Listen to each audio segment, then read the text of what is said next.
Good to see you. Yeah. Buddy. I know. Whoa. I thought that would have been a better story if Reagan would have farted on you. You know how good would that be? He leaned down right on my face. Squeaked them out. Yeah. I was waiting. When Ronnie let one go, it was always. Now that's a book. Yeah. Okay, an audio book. Great presidential farts. Yeah. Just like it's a pop-up book too. You know what you pull a string and it makes a noise and it's like a little drawn cloud. Do they make kind of, scratch and sniff things anymore? I think they should. They could probably You gotta bring perfect that it back. now. You want to bring news back. I think, look, if USA Today is going to be in color, it might as well be in scratch and sniff too. Yeah. You know what I mean? This isn't. We live in an augmented. anyway. That's augmented reality. Yeah. Is that your son? This is one of them, yeah. Yeah, he's in the front row. Yeah. Poor guy. I got to go watch my old dad do some shit. Damn it. We'll sit in the front row in case he falls. I've fallen and I can't get up. Yeah. Push me back up. I was hoping that would be Helen Thomas in the story. Like, she admits like a fucking catcher. Huge hand on my shoulder. I'm like, Jesus, Helen, the fuck? They had to shoot her at a special angle to make her head look gigantic and her hands look small. She began every press conference and ended every press conference. You look at every president she was in, and she took no shit off of any of them. Right. And in fact, at one point in time, I saw her. Ronald Reagan came out, and he starts talking, and she goes, "Mr. President, we don't have time to listen to this garbage." Yeah. Today, nobody does that. Yeah. I miss it. Yeah. So I liked when you were in the White House. You get in arguments with Kellyanne Conway and all those different people covered the White House and Trump. Yeah, that was fun. I like that, right? Oh, yeah, there was nothing better than Kellyanne. The first day I met Kellyanne back in the White House, I walked into her. Now, we had been on a show in Philly like 20 years ago when she was Kellyanne Fitzpatrick before she was married. And Is she still married? No. That was a marriage that. Yeah. Yeah. I've had some bad marriages, but. Do tell. Yeah, that was tough.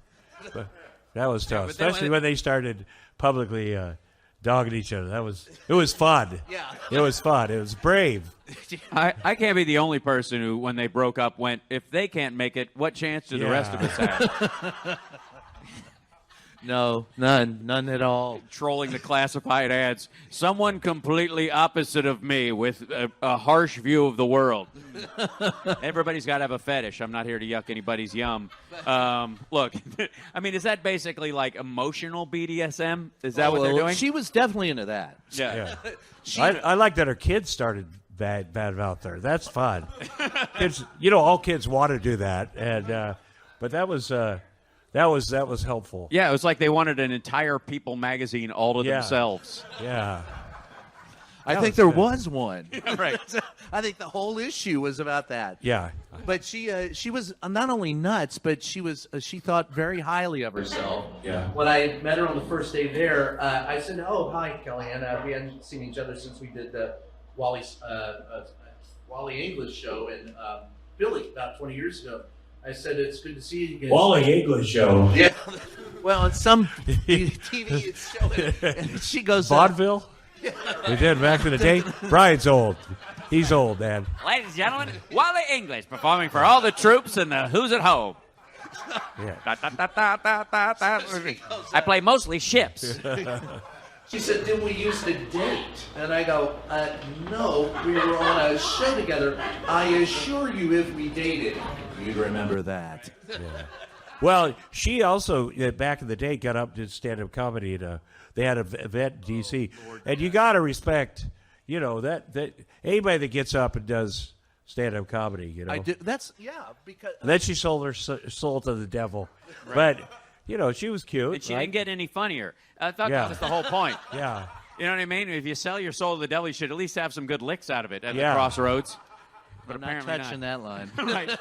Are there any funny right-wing comedians, really? No. Because they can't be funny, because in order to be funny, you have to be able to make fun of everybody. Yeah. Right. And they can't say anything bad about Trump or hilarious about Trump. It's very sad. Well, and that's why we brought you guys? My ex-wife, my first ex-wife is like that. She used to be a very funny comedian. When I met her when I was 23 in the Midwest, 1983, she was one of the best comedians I'd ever seen in my life. We're talking about Roseanne, in case you don't know which ex-wife. And then she went to the dark side, and now she can't make fun of Trump, which should be very easy, right? I just can't get over the fact that she took your ice cubes. Yeah, she took my ice cubes trays out of the freezer That during the divorce. bitch. What kind of a sick bitch takes the ice cube trays out of the freezer? I was willing to give her a pass up till now. Yeah. And the whole QAnon thing, I was like, all right, I'll put up with it. But Tom Arnold's ice cube, fuck that. Yeah. No. Somebody should research what happens to these people, where they're like going along and they do great work, and all of a sudden they, go down the rabbit hole with QAnon and Trump and everything. Yeah. And Trump the QAnon people vote for him. Like he literally, I've known him 40 years. Roseanne hated him. I will tell you that. We did a special at one of his casinos went bankrupt, and when he was Donald Trump, that guy, it was all right. It was all right. It's kind of funny, but he called me and said, "Listen, I want to do. I got a great idea for the special. I have a friend that has a $3 million car." Like a Duesenberg or something like that. And we'll get her to bring it up to Atlantic City. I will drive her onto the stage as her chauffeur. And I thought, well, that's very funny. Now you're in the show, but I get it. But anyway, he drives her up on stage. You can see it. And then about a month and a half later, I get a call from HBO. They're like, hey, that farmer that boxed up the Duesenberg or whatever, Trump never paid him. He promised him $30,000. So I'm like, we'll pay it. That's a hilarious story. Well, now we know why they're stripping all the jobs out of the government. Yeah. He's still got bills to pay from back then. Yeah. He doesn't. He doesn't care. Let me ask you guys. I want to start talking about this is only day 39 of Jesus, can you believe it? How fucking anxious does that make you? Like you're afraid to turn on the TV. Yes. I'm back to do it, to watch and stuff, because it's so over the top. Well, it would be funny, except it's so damn serious. But yeah, he's taken over. All right, we know the First Amendment challenges, and the press, we haven't lived up to our. I've never been in a briefing room in 40 years where we sit there and first thing we do is compliment the president before we ask him a question. Yeah, right. Helen Thomas would fart on you for that. Yeah.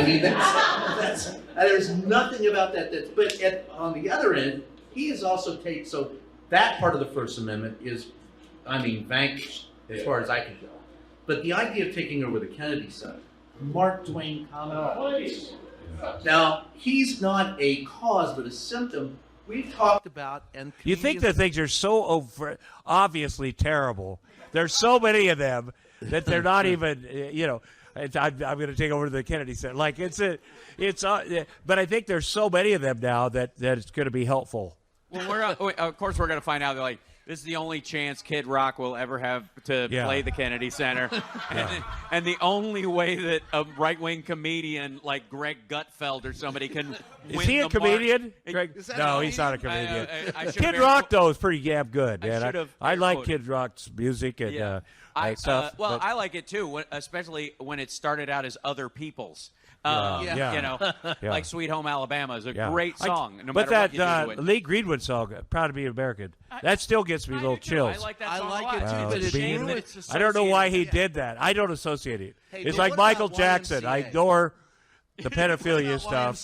That's amazing. Wait a minute. Tom, that's amazing that the comparison you made is that liking Lee Greenwood's song in spite of its association with Donald Trump is the same as liking Michael Jackson's music. That's true. In spite of monkeys and kids. Yeah. I don't care about the monkeys. Yeah. The monkeys are fine. It's sleeping with kids. You can It's be a a problem. monkey fucker. You're fine with monkey fucking. Yeah. But the point I'm trying to make is that there are a lot of actual parallels, and that's actually Well, a I still want to go back to the YMCA. Okay, YMCA is just USMCA. Somebody around him started singing USMCA, and he thought it drew attention to the fact that he changed NAFTA to USMCA, which apparently, by the way, according to the tariff attacks we have to do on Mexico and Canada, sucks. If USMCA was the greatest trade deal ever, why the fuck would you need tariffs at all? Right. What kind of asshole negotiated this? Anyway, so that's where that came from. But I'm happy for the village people because they're getting a lot of work, Well, and for somebody that's anti-gay, like the Trump, the irony. who's gayer than the Village people? Are you kidding me? If he gets a ship, they're going to play in the Navy. Yeah. You know it. Yeah. You know They it. will. You know He it. does it. You can join your fellow man. Absolutely. Yeah. Absolutely. Love In the them. Human Centipede. Sorry.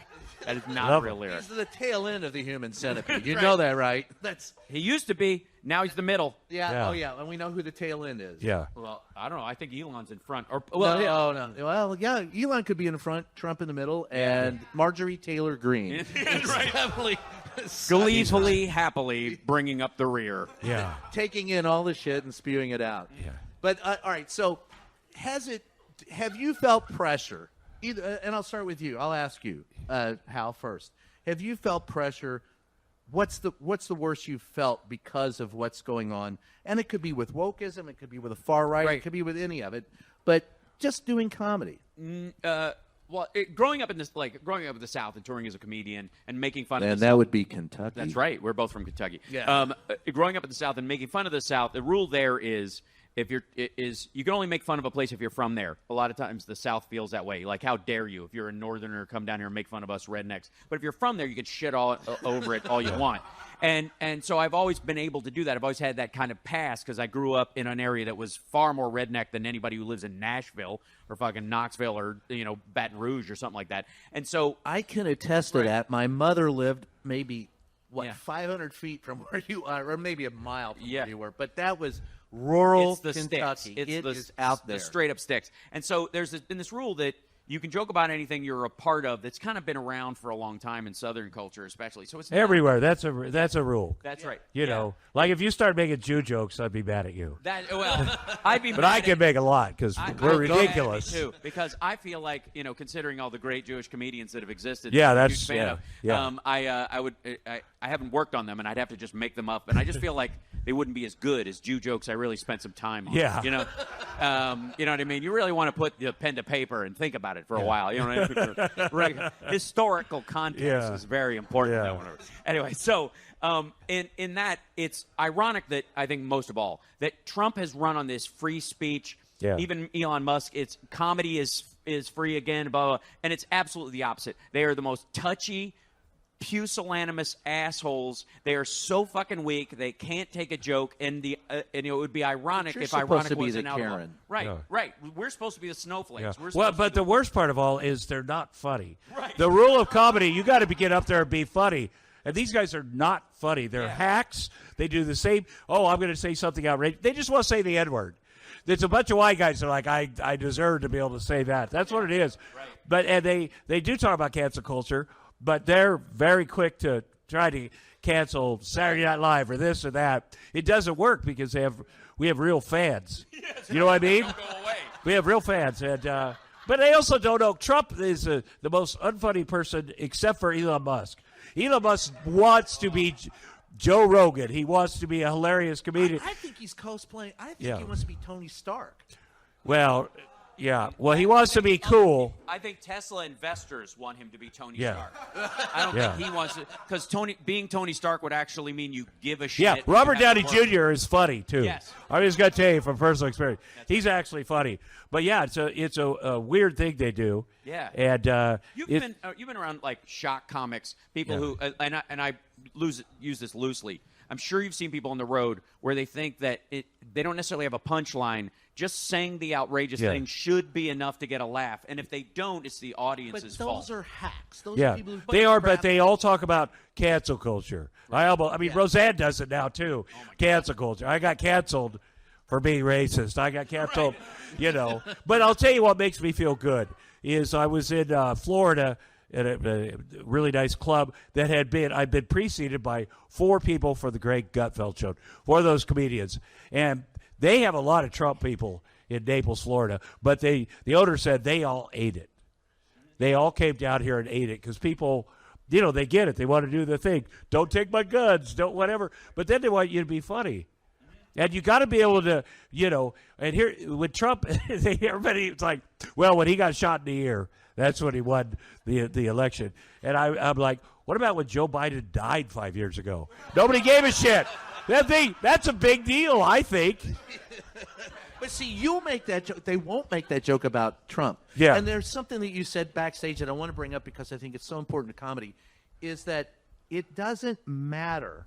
The pressures not to talk or to talk matter little as long as you get the laugh. The idea is to be funny. Yeah. So there is still no line to draw. It's actually, there is no other response to me. Like, one of the worst things about political comedy is what I would call clapter. So you might have heard that term before, but that's like, instead of laughing, people are like, I totally agree. Right, and if you, so the right-wing comics are talking about, like, that's what they're expecting. They're expecting a rally where people laugh just because you dared say, you know, lock her up or something, and they're like, they think that's funny. Like, there's a Howard Lugnuts, the Commerce Secretary. Oh God, what a suck up he is! Oh my of God. all people, like he should have some self-esteem. He's done very well, and he's done all these things, and he's handed out hats, Trump hats, in the Oval Office, like hilarious. And he chuckles at during everything. during a press Everything. briefing. Yeah. He's handing it. And Donald Trump, you say Donald Trump isn't funny. I think Donald Trump is funny, but he's not self-aware. He doesn't understand that he's an asshole, and we're not laughing with him. We're laughing at him. Well, that was my question about Lugnuts, about Lutnick's his name, but whatever. If Trump can do it, I can do it. Fuck you. Howard Lugnuts. It's Pete Bagsniff, and it's, I don't care any of these people. Like, I'm making up nicknames for all of them. Apparently, we're allowed. Anyways, so Lugnuts is laughing at so much of what Trump says that half the time I'm like, I can't tell if he's laughing with him or at him. That what he said, there's a little bit of when Trump talks where people are like, that's fucking nuts. Yeah. And you're like, oh. There's a lot of If that. you just laugh at everything, you can get away with the ones where you're like, that's insane. What are you talking? I'm sorry. Yeah, a lot of his followers too. They go to the rallies, you know, and they just are so happy that we have a president that's like ape shit crazy. Like he's like I would be if I was very drunk, and they like that shit. He does the greatest hits. Some comedians do the greatest hits, bands. Okay, let's get out the locker up. We'll do that. We'll do this, and I got to make these guys feel happy, and they're easily abused. But I even think his fans got sick of it. Well, at the end of the campaign, they're leaving early. They're like, There are those who have been sick of it for a while, and there are those who listen to it. And a quick story, and that is covering a Donald Trump rally in West Virginia. And so I'm sitting there. At this point in time, we have to have in the press, we have to have bodyguards. And Jim Acosta, my buddy, he and I had both had our press passes yanked. Yeah. And by the way, fuck you, Donald Trump. I still have mine. 3 fucking times. Because when people tell me you have to be nice to him, no, you don't. Just do your fucking job. I will be the irresistible force. I will be the immovable object. Fuck you, I'm still here. That looks like are you sure that's real? It looks like something your dad laminated. I'm going to do about fucking press pass, guys. The only press, this is the best press pass I've ever had. It saved, and this is true, it saved my ass on the day of the insurrection. 3 or 4 people who were climbing up the wall, I said, guys, there's stairs on either side of them. Somebody's going to fall and break their neck. Someone did. You would have thought they would have been happy that I warned them. Yeah. But they came over to kick my ass, and I said, wait a minute, I'm not like the rest of the press. And I should and the guy goes, Oh, yeah. can you get me into the mansion? Yeah. And I said, yeah, sure. And I go, okay, nothing to see here, fellas. Let's go. And then left me. well, I like Brian. When I fell in love with Brian was he would have engaged at the White House or wherever with the Trump people, and it gets very, makes you anxious, but he would engage back and forth like a comedy bit. Yes. Like a comedy routine, because they couldn't keep he got people off guard. And he would keep going, and then they'd criticize him really bad, and he'd go, well, what I'm saying, like his feelings are kind of hurt, but then he'd keep doing it, and they couldn't resist him. Yeah. Kellyanne Conway, those guys couldn't resist him. So Now he's they like, have to eject you entirely because they're afraid of your tractor beam, apparently. That they, and that is an issue with them, is because as much as Trump tries to pretend that he's very happy that Breitbart and whoever the fuck is offering his little Muppets And he's got a lot of area on the right, he really does want CNN and MSNBC and ABC and CBS to like him. Of course he does. The New York Times, that's his thing that he's always grown up with. He want you to give him too Yeah. much grief. Yeah. Come on, guys. I'm Yeah. a good guy. He thinks he is. He's so disappointed though when Brian from RSBN and who's Marjorie Taylor Greene's side piece, right? And the guy who looks like he just realized he's allergic to a bee sting right after he got it. I don't know what happened to his face, but he's perpetually swollen now. I think he's allergic to Marjorie Taylor Greene. I don't know if anybody. Everyone is No, wait a allergic minute. to Marjorie. She's like a pansexual. Do you know what that is? I think I know what it is. But she's had a relationship with a She'd fuck a guru pan, and too? this other dude. Yeah, they have a whole. I'd like to hear more about I that. think the word was slut years ago. I think Is it wasn't that the word? I pansexual? grew up or- in Kentucky. Right, That's she reminds Our me of side's every the one trailer. that cleaned that word up for everyone, and now we've got to call her a pansexual. Yeah. because She's she every gets trailer credit park for being. slut I ever knew. I think she's legitimately like she is, though. She's authentic. And that's the thing about Trump. He's authentic. And the people like Ron DeSantis thought, I'm going to be like Trump light. People are like, we hate, you're not authentic, Ron DeSantis. Yeah. And that's why they lose. I've been to the Playboy Mansion with Trump. You got your Playboy. And he doesn't care. Now, here's the thing. Many years ago, he came on my sports show, and he used to come on there, and he wanted me to do Celebrity Apprentice. Did you do Celebrity Apprentice? No. The only reason I needed the money, too, and they offer a lot of money. no, And I just couldn't figure out how it ends at the game. But he's very persuasive. He calls the house, and I told my wife at the time, I'm just going to tell him no to his face. And he calls the house, and then we talk a little bit. I get on the phone. She goes, why'd you do that? And I said, do what? You said, I'll see you in New York. Because he does have a thing, and he also has a thing where you feel sorry for him. Because you can't believe this guy seems like he'd have a lot going. But I feel sorry for him. And he'd come on the sports show. First thing he'd do is, before we start, I just want to say I'm here for Tom Arnold. And you get tingles in your spine like, wow, the dude's here for me. And one time he's like, I got a new vodka or tequila or something, a party at the Playboy Mansion tonight. Will you go over there with me? I go, yeah, I'll go over there. He goes, I'll introduce you to my new girlfriend. I go, okay. Well, I'm a good host. He was a guest. And we go over there. And he says, hey, it's Karen McDougal. She's Playmate of the Year, I think, or something. Anyway, she's got the Playboy kind of thing, the whole thing. I like the Playboy Mansion. Like, it's something to see, I never went to a bad party there. And they definitely were First Amendment at Hugh Hefner. But we go there. Here she is, introduces her. And then he's like, oh, Melania's here, my daughter. Let's all take a picture together. There's a picture of him with all three of those women. And I was like, he doesn't care. He definitely does not care. Probably good at business, but not the president. You know who has said the exact same thing that you've just said? Yeah. Michael Cohen. Well, yeah. Michael Cohen will buddy, tell you Michael. the same thing. Yeah. That you kind of feel sorry for him. He is persuasive. Yeah. And at the end of the day, he doesn't give a shit. Yeah. And Michael Cohen, he's good now, but he used to defend the guy no matter what. Says who? He was a true believer. Says who? Yeah. Says who? Yeah. Says who? I, for the record, I never went to the Playboy Mansion with either of these gentlemen. I went several times alone and never left that way. Yeah. And I it was a with lovely James Caan. experience. A lovely Yeah. experience. They used to screen movies on Sunday night, though. Yeah. You ever go? Huge. I was never there that long. They serve food and stuff. It's good. The one time I went with OJ would be there. That's cool. He was a great football player. Right, yeah. That's too easy. Uh-huh. James Caan was the guy I met there. And Yeah, he's a good guy. Yeah. I knew nothing about the Playboy Mansion. Jimmy Caan. Nothing. Jimmy. So I'm in Jim. If you know him, you call him Jimmy. Yeah. So Okay. I'm sitting there talking to him, and across the way on the other side of the pool are two women, and let's just say they were enjoying each other's company very well. In the grotto or out in the field? Now, Okay. So she looks on the other side of and she goes, "Would you like to join us in the grotto?" Oh, and yeah. I did not know what the grotto was, and I turned it to Jimmy, and I said, "What's a grotto?" And he goes, "You don't want to go in there. The water will make you pregnant." Yeah. Yeah. But so you didn't join him? Hell no! No, God. I didn't want to get pregnant. Could they see you? Was there lights on when they invited you? I would like to draw attention to the slight sphinctering that is going on in the room around the subject of the Playboy Mansion. Is that what that noise was? That's what it is.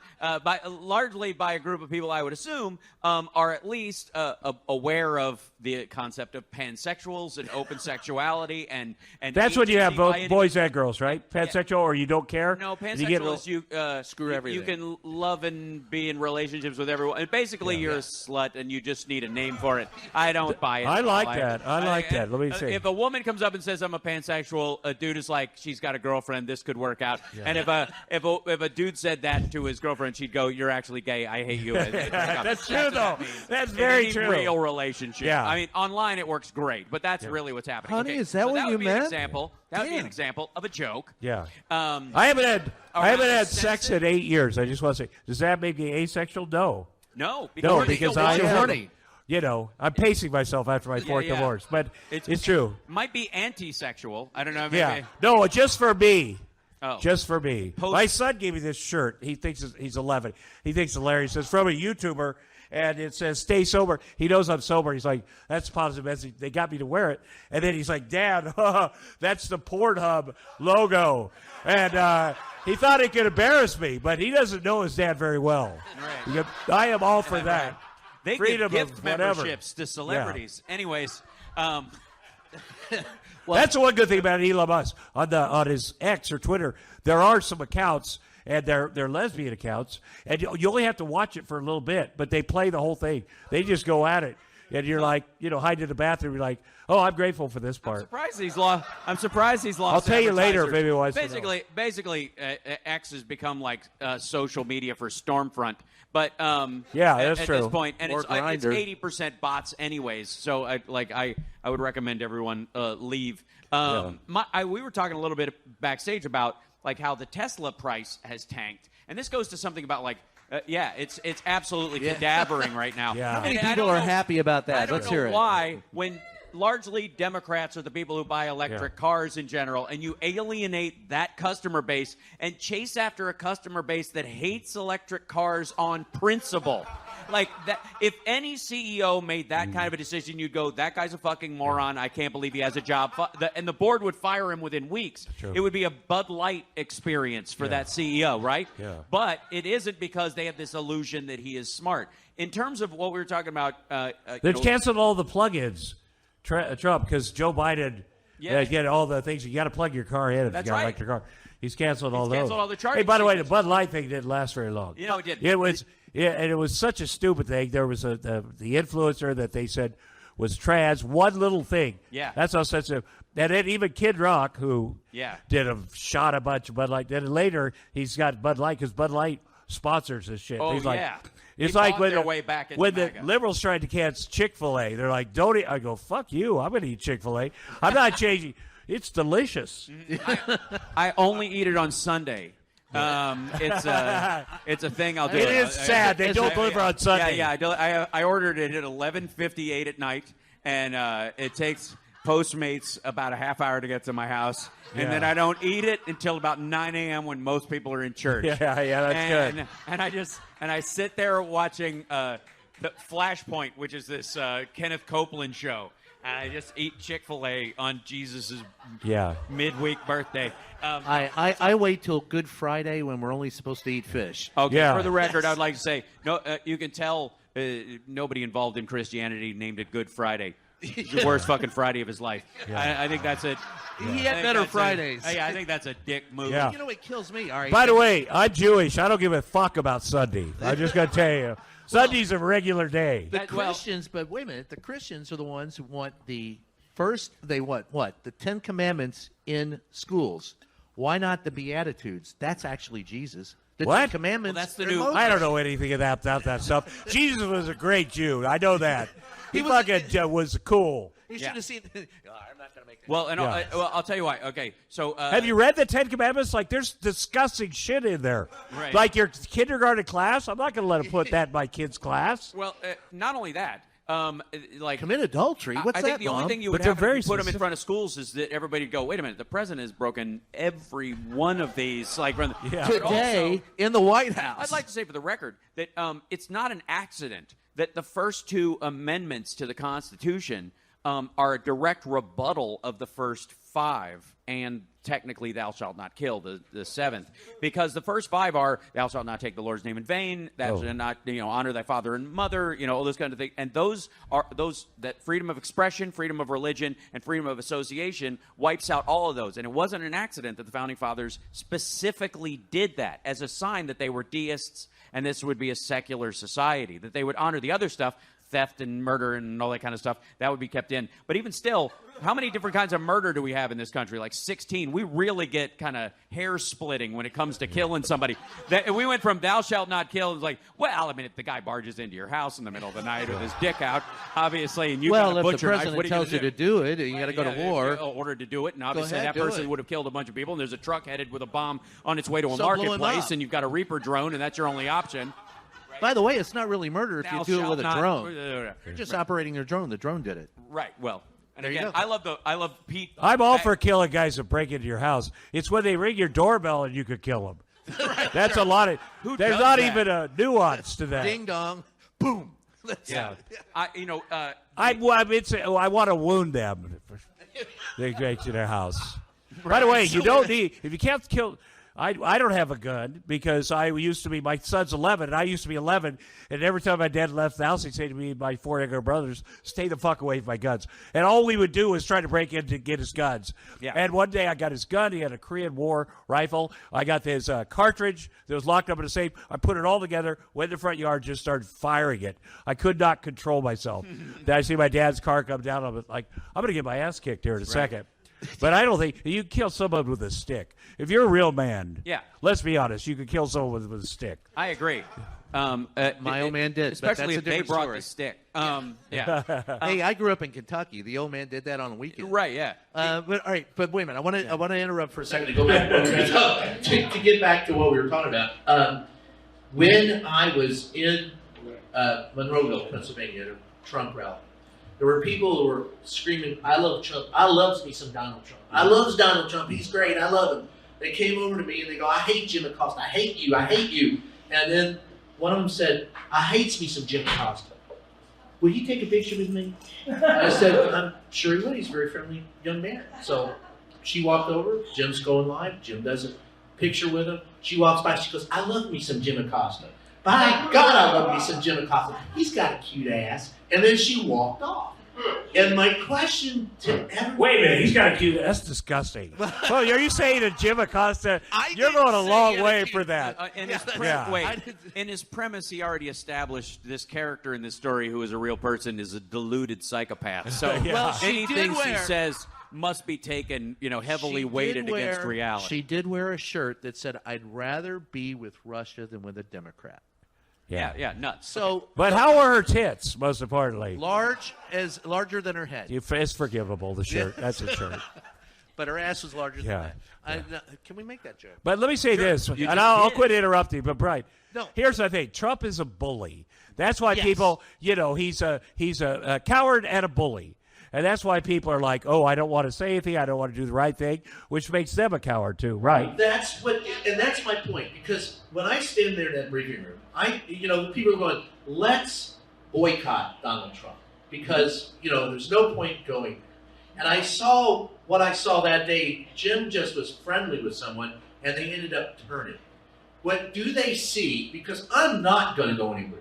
I'm not. I'll stand in that fucking briefing room, and I will fucking, like you said, I'll play. I mean, one time I asked, his press secretary, the eyes every which way, and I said, "Hey, have you?" You don't want that to happen. She had a lawn dart accident. That's why I feel sorry for her.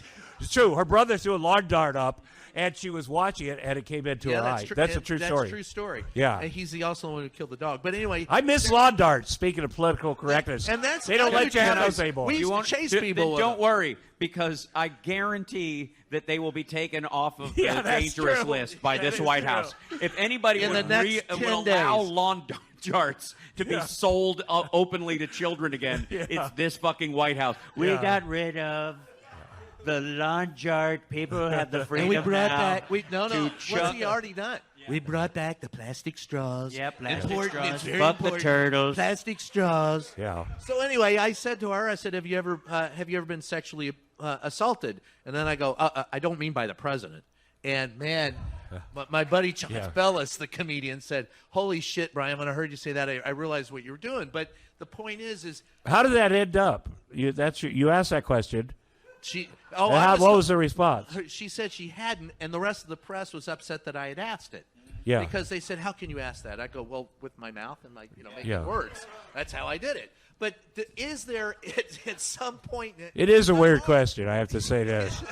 Well, yeah, I mean, she's up on the same day. She's admonishing us, calling us fake media, and telling us to look at a piece of fake media that was created by and that was the first time I got in a beef with them. But the question is, can you not? I like I said, I'm not going anywhere. Can you, when you're on stage, and there's someone giving you shit, right? Yeah. For what do you say no, or do you keep going? That's my question. They're a free half hour. Like, you might have a prepped set or whatever, and you're like, I could do the same set I do because I've been working on a show or whatever. Yeah. But if somebody fucks with you in the audience, it's like, oh, good.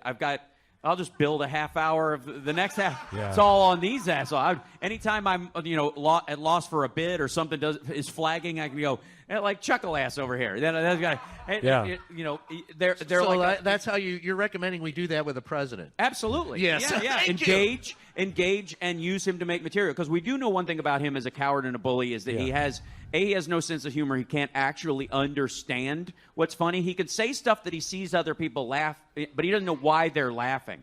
And he also is so fucking delicate, he can't take a joke when he knows it's delivered in joke basic form. You know what I mean? It's like he can make jokes at other people's expense. Well, you guys got it. What you got to do with the press, you got to team up. There needs to be three of you. Because the first guy's going to ask a question, he's going to reject it or lie about something. Then the next guy has to back it up. And it has to be, we're going to get an answer to this question. Yeah. I'm going to give. Don't do that. That's all you need to do. And who said that? Joe Lockhart, who was he was a press spokesman for back in the day with Clinton. And he said, Brian, I knew I was in trouble when I'm in that briefing room.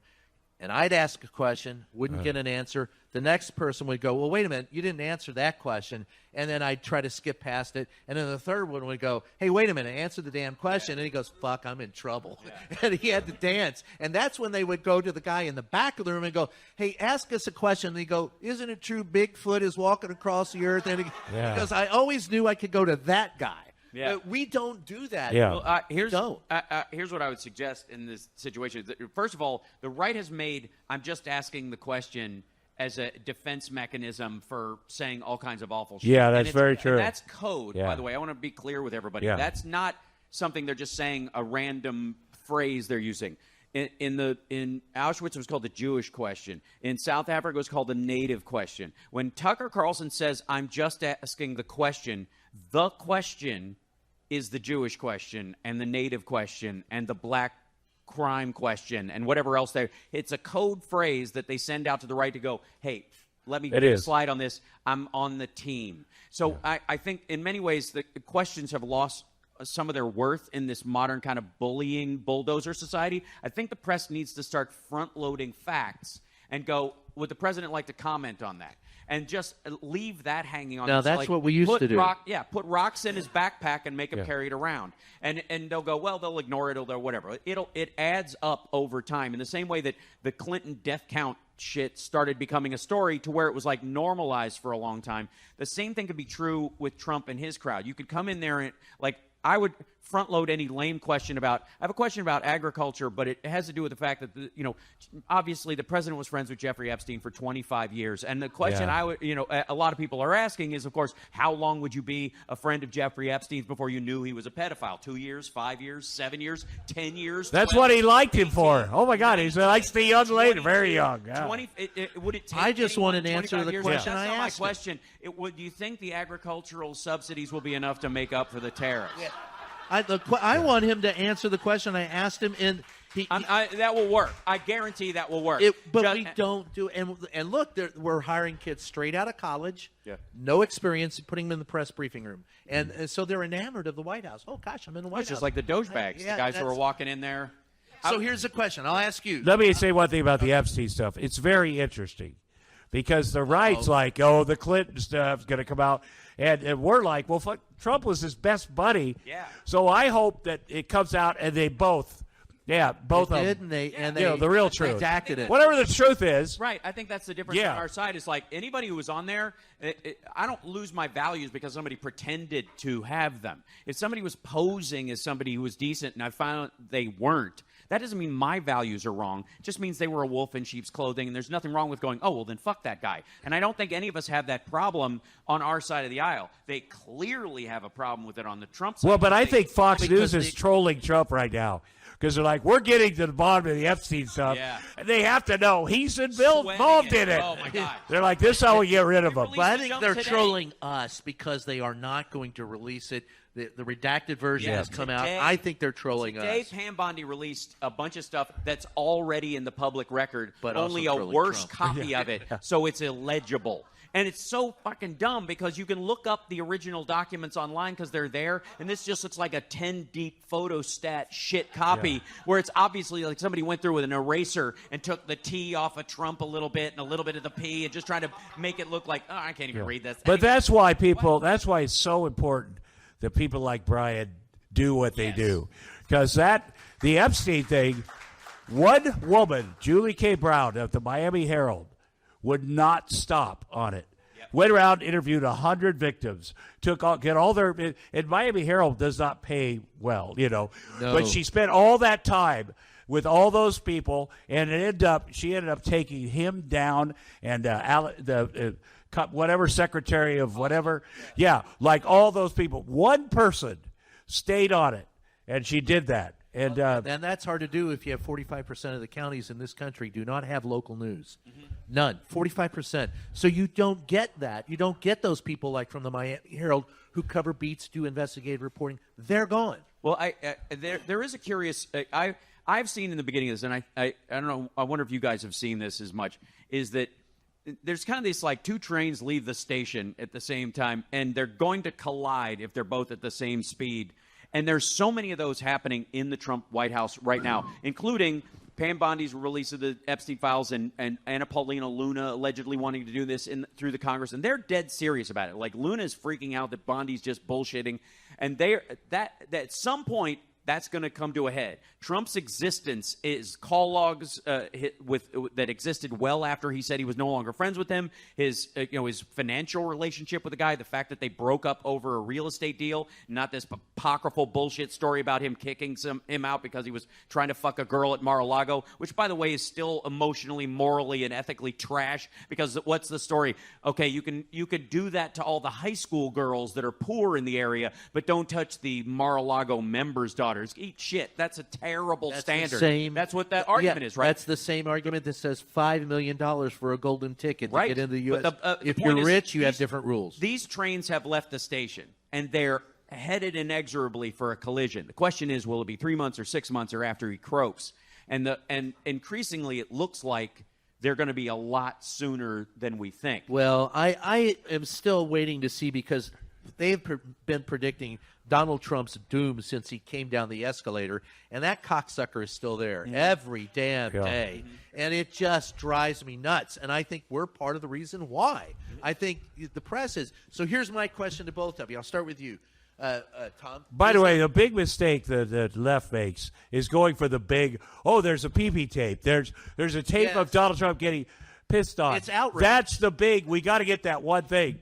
And although his excuse for not having a pee-pee tape was he's a germaphobe, and he fucking raw dog porn stars, and he's not a germaphobe. Yeah, right. But also, Well, the PP tape He went wasn't. to P. Diddy and got Yeah. some baby lotion before Yeah. it. Can I just say for the record, the PP tape was we all know the details of it. It wasn't that he had these girls piss on him, which is a fetish. And again, I'm not here to yuck anybody's yum. I don't get it.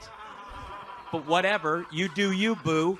But the idea was that they were in a hotel suite and Obama had stayed in the same thing. And so he had the girls piss on the bed as an act of. Here's the thing. That here's a rumor. There were some Ritz-Carlton boys Moscow, involved. let me tell you, I stayed there. I worked there in 2015. I lived there. And the people that ran the hotel, they never thought Trump was really going to be president. And so they said, here's what happened. And he did. He had somebody piss on Obama's bed. And I'll tell you where he got that idea. David Corn and Michael Iskoff are very, very, very good journalists. And they tracked down to, like 2 months before, Trump went out in Vegas to a late-night show. They got pictures up there. And the woman is called Hot for Teacher. And the woman on stage pees into a like champagne flute, which is super hard, I imagine. Yeah. And you can see him going, oh, that's a good idea. You can pee on stuff. When I get to Russia, I'm going to do that, too. And this is the same guy, by the way, who took over the Kennedy Center and said he doesn't want to see any what shows? What doesn't he want to see? Drag shows. Not that he's ever seen them. Now, I was at Studio 54 when I was a kid one night when he was there. I know for damn sure that son of a bitch saw 3 of them that night at his table. Well, first of all, let me tell you about drag shows. He voted Rudy Giuliani. Yeah. But here's the thing about drag shows. You never did it. There are, someone wants to be a drag and read to kids. I'm all for it. You could read to kids. It's hard to keep kids' attention. I know. I'm the mystery reader at my kids' grade school. But then there's adult drag shows that you can see in West Hollywood. Right? Have you ever been to one? I have. Yes. Like they're sexual and everything. It's hilarious. It is. But there's a difference. I've gone to them together. Yeah. You ever get a lap dance or have to sit on your face? No, that one. Yeah. They do that because they recognize me. Like, I'll sit on his face. Whatever it takes. All right, so here's the question. I think we've answered the pansexual question. Yeah. So that's good. Is there- That's But it's progress. been 8 years. It's been 8 years. Dude, I have 4 ex-wives. I'll try anything. I'm just saying. If my decisions have not worked out. So, all right, is there such a thing as a bad question? Tom. I think when you ask a question, you know the answer, but you know it's going to make the person look good by answering your bad question. That's a bad question. Yeah.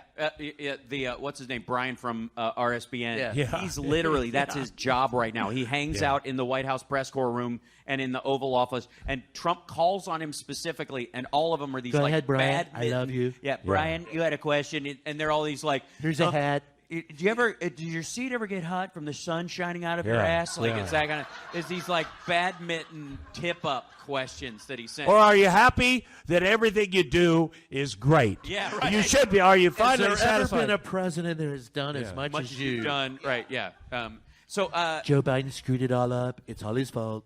But here's why I asked that. Here's a question that was actually asked, and why I think there's no such thing as a bad question, only a bad answer. In 1975, before my time, Betty Ford was in the East Wing with her contingent of reporters following her around. One of them was fresh off the choo-choo, just out of college, first day on the job. She's walking through. They're asking her questions about this and that, and what are you doing for the president? What are you doing for foreign relations? And the one kid spoke up and said, have any of your kids ever smoked pot? And every reporter there said, that's the fucking stupidest question I've ever heard. Right up into the moment where Betty Ford said, yes. Yeah. And then they said, holy shit, he's brilliant. Yeah. So I think it's the How answers cool was that Betty matter. Ford? I'd never heard the term alcoholism. You know, and she Ford came was- out and said, I've got a problem with this, problem with that. And people, that was very scary. She was one of the most I've been to the Betty Ford well-respected. Center. It's very, I stayed there for 30 days. Okay. It's but the fact that she did that, answered that question, it's amazing. See, to me, it's always the answer. So if that Brian guy, and I can't stand this guy, I know at some point in time he's going to lob up a softball and Donald Trump's going to whiff. Yeah. I mean, he's just going to whiff it bad. They're not bad questions. What do you consider a whiff, though? Tell me how I that think goes. he's going to say, hey, aren't you the greatest president in the world? Then, sun come out of your ass, and he's going to go something like, well, when Roy Cohn fucked me in the ass, I love it. And we're going to go, holy shit. I know. He's gonna fuck it up Well, because yeah, that's what that's he what he does. does. Yeah. Yeah, He so can't help it. I've He said will this- step on his dick no matter how small it is. Right. And they will still love him for Well, it. that's the thing is like never underestimate Donald Trump's ability to fuck up a free lunch. And every time he gets a win, he somehow manages to wreck it. And you need only look at there's this weird illusion that people have about him right now that somehow it's going to work this time. That he'll somehow be vindicated. That's in the press. In what he's doing, right? Yeah, that he'll be vindicated. What he's going to try it, it's going to work, and everybody's going to think this is the way from now on. And it ain't. I'm telling you. And the biggest example is when he first came in 2017, one of the first two things he did was he got rid of the pandemic response team and he ended the COPS program that Obama and Biden had put in to help local police departments broom out bad cops. That was the whole purpose of that thing. It was very difficult to get rid of a bad cop, and they went, we need a federal program that allows the local cops to circumvent the union and whatever if they really have a problem with somebody and bounce that motherfucker before somebody gets killed. And he knocked off both of them in the same week. And 2 years almost to the fucking day, we had George Floyd and COVID at the same time. And do you know what he said when I asked him if getting rid of the program, if getting rid of the response program for pandemics, he said that, by the way, was Obama's fault. Yeah. That was his answer. Wouldn't it be funny if Trump got killed by a bad cop? He's out there around. Oh, shit. Yeah. There's a... Be funny. Well, and we all know though it's going to be it's going to be a fish sandwich from McDonald's. No, we all know that. no. Right? It's either that'll go down sideways like Mama Cass, or it'll just be his blood thickness level. The viscosity of his blood will have seized up to the point where it's. He's never going to die. That fucking dude. Oh, Whatever you say. And that's why the contrast with him and Biden, like, I don't think he should have lived but I forever. think they're going to roll him around like Admiral Pike I think in Star Trek. I think he will die, and I think when he dies... Red light, no. Green light, yes. And they're going to go, hey, listen to it. That means make America great again. That, beep, beep. Yeah, right. No, I think it'll be on the back nine at Mar-a-Lago. He's going to shank one with his 3-wood. As it goes off into the woods, he's going to fall to the ground. He'll hit the ground the same time his ball does, and he'll roll over and go, ugh. And they'll bury him right there with his ex-wife. That's it. Right. My ex-wife's over here. I want to bury him.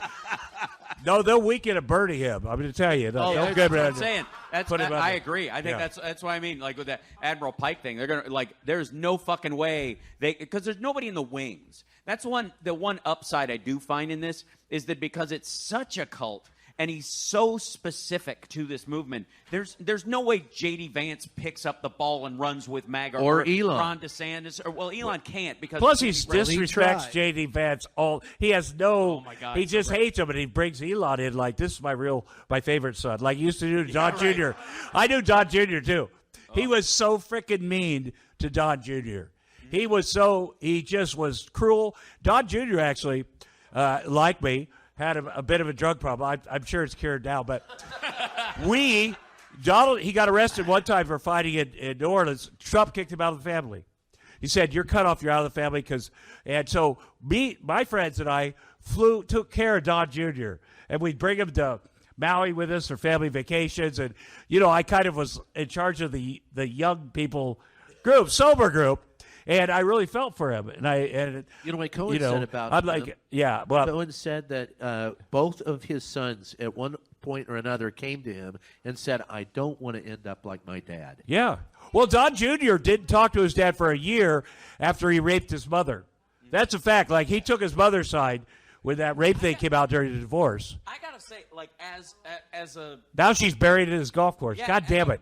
As a person with parents, the idea that I love both my parents. My parents are divorced, but I love both of them. If either of them buried the other on a golf course with no headstone, I think that would be the line. I think that'd be fuck you, mom, fuck you, dad. Like as much as I love them, like we're kind of done here. I don't know even how you fucking process something like that.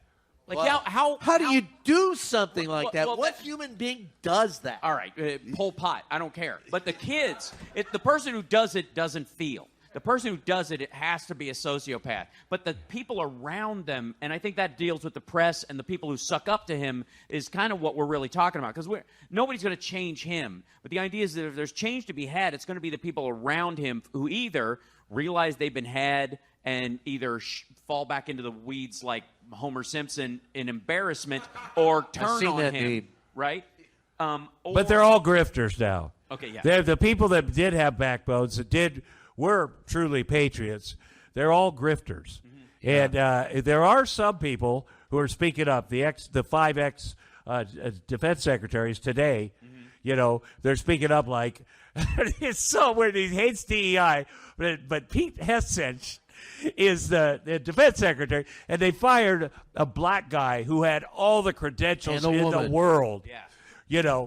And a woman, of course. All the credentials in the world. And hopefully, I think people are going, okay, this is This is not good. Bridge too far. Right. Well, it's one of the things where, like, they're like, we're going to broom out all the, all the people. We're going to go from top to bottom. Hegseth said this in his little, like, they're doing these blurbs now. They're all their own press secretary now because it's a fucking reality TV show. So, like on a reality TV show where they all put them in the room and give them these side interviews of who's going to be cut next and all that shit. That's what's coming from all these cabinets. So Hegseth does this thing to explain a memo he sent out. I would think the memo should be self-explanatory if you can read it. But he came out and said what this means and what this means is what we're trying to do. Snorting. Right. But they're also the Fox. They're not even Fox News' best people. Right. They're the fucking weekend guys. Yes, the right. weekend gankers. They can't even get the best, the morning, biggest stars of Fox Saturday News. They're AM, not right. journalists. Right. But they are not journalists. The one thing not reporters. Like, really stuck out is he goes, at the Pentagon, we're going to go and clean out, the people who are incompetent or whatever from top to bottom. Well, that might work at some other like Department of Education because some rando person could be appointed at a fairly high position because there's no hierarchical structure. But in the military, you start as a private and you work your way up, and the people at the top are the people who have dedicated their lives to it, have spent more time doing it. Are you talking about Dan Bongino? Right. Well, that's the FBI, right? But the point is, same thing. You can appoint somebody midway in all these other areas, but Hegseth is like, we're going to start at the top and work our way down to the people who And the don't. trans thing. Today I saw 2 pilots have been in combat 20 years. They're badasses. Yeah. And they're going to get kicked out because they're trans. Right. I mean, that's just great. Let me tell you something about Trump. One time he was doing this thing where this congressman in Montana, this big Greg Giandotte or whatever his fucking name, I think he's governor now, he got into a fight with a little guy from the Washington Post, and he flipped him over at a press thing, and Trump loved it. Trump loved it. He's on stage like, I'd like to do some body slamming, And so I tweeted, I will come to the next Trump event, wherever it is, and then we'll have a contest. I'll get up on stage with you in front of everybody. We'll see who body slams each other. If you body slam me, you win, and vice versa. The Secret Service came to my house. I swear to God, he called the Secret Service, and they were so embarrassed. I don't need the Secret Service again. They were so embarrassed to be there for this, and so we sit down. As soon as they get in my living room, I got the cameras on. I tell them every crazy story I've ever done, every fight. But at the end, they said, I just want you to know that it's a harmless joke or whatever, but maybe a crazy one of your fans. First of all, I go, I got no fans, but go ahead. Maybe they'll take it wrong, and then they'll try to do something to Trump. And it's funny because they're like, and I go, well, have you ever talked to him about that? They're like all the time. But their last question was, if you're back in Iowa, where I'm from, and you run into Trump, will you throw down on him? I'm like, it would be strange just to run into, maybe at the state fair or something. But I go, I'm not saying I'd throw down, but I would get in his face. Because I have stuff to say to you. That's what I do. Well, here's my question for you then. All right, all this that we've said, we've outlined this for the last half hour, 45 minutes, talking about the terrors of Trump. He's got the Kennedy Center, got the Mark Twain Awards. Are you worried about the arts? Do you think Hollywood becomes afraid of doing things? I know the news is. I can tell you right now, I work for I'm there. There are very few companies who have the wherewithal to stand up to him, to put the truth out there, to put facts out there. So, in entertainment and in comedy, I'll start with you, Hal. Do you think that's a problem? I sort of dare them to come for me or anybody in the comedy world that goes up against them, because if you run on the free speech thing, you automatically carve out me being able to fuck with you. And so it's almost I'm more even than journalists who can have their press passes thrown out. I think comedians have a wide open chance to go right for the throat.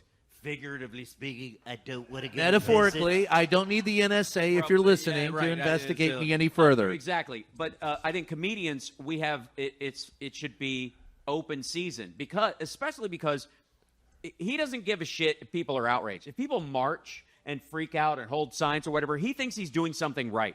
He looks at resistance behavior, and he considers that a badge of courage. They go with this whole – you see them throw around this phrase all the time. If you're pissing off everybody, you must be doing something right. Well, no, fuck you. Hitler pissed off a lot of people. I don't think he did anything right.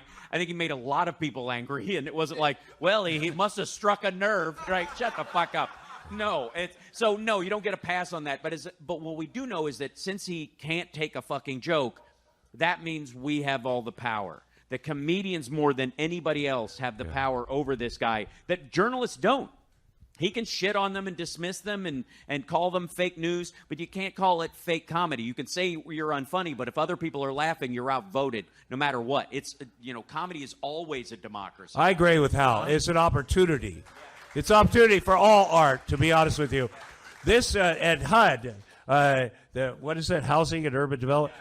A funny guy from the internet, Paulie, he somehow hacked in and played that video of Trump licking Elon Musk's feet in the office, like everywhere. And they were going around trying to unplug the TVs. They had no idea how to deal with it. I think there's some good people who are great with technology.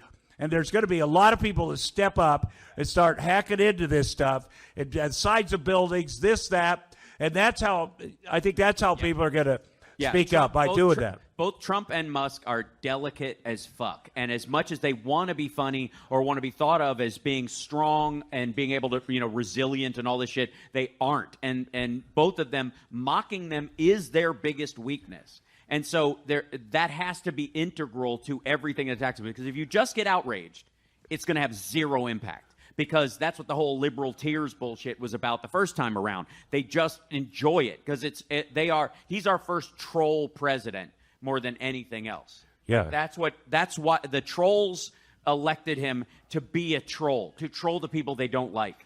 All right. Well, all right. So individually, that's one thing. But what about the companies, the six? Because there are six. And look, I say journalism is the bastard stepchild of the entertainment industry. We're owned by major entertainment, mega companies. So do you think that you can do what you do on stage? I could see these comedy club, you could do it. But do you think the companies like the Jeff Bezos, that those people will bow?